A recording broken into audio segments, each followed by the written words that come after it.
మన కోసం యేసయ్య చేసిన ఆ కార్యాన్ని మరొకసారి బాగా గుర్తు చేస్తున్నా మీకు.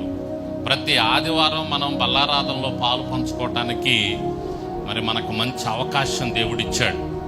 మరి ఆదివారం ఆయన శరీరమును ఆయన రక్తమును తీసుకున్నప్పుడు ఆయన పడ్డటువంటి ఆ పాట్లు, ఆయన పడ్డటువంటి ఆ శ్రమలు, మన కోసం ఆయన చేసిన ఆ కార్యము, ఆ యాగము, ఆయన కొట్టించుకున్న శీలలు, మేకులు, ఇవన్నీ కూడా మనం ఒకసారి జ్ఞాపకం చేసుకుంటా ఆకాశానికి భూమికి మధ్య వేలాడాడు ఆయన శిలువ మీద.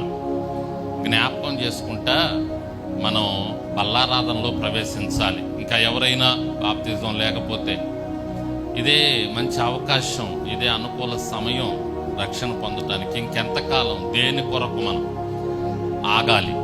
ఏ ఆటంకం ఉందని మనం ఆ ఆటంకాన్ని చూసి ఆ గొప్ప కార్యం, యేసయ్య మన కోసం జరిగించిన ఆ గొప్ప కార్యం, మన మధ్యలో ఉన్నటువంటి ఆ శరీరం రక్తం తీసుకోకుండా మనం ఎందుకు ఆగాలి? ఇదే సరైన సమయం కదా. నమ్మి బాప్తిజం పొందినవాడు మిగతాది మీరు పూర్తి చేయాల. అది నమ్మి బాప్తిజం పొందినవాడు రక్షించబడను, నమ్మని వానికి శిక్ష విధించబడను. కాబట్టి ఇకనైనా మనం ఆయన్ని నమ్మి మారు మనసు పొంది బాప్తిజం తీసుకునడానికి ప్రయత్నం చేద్దాం.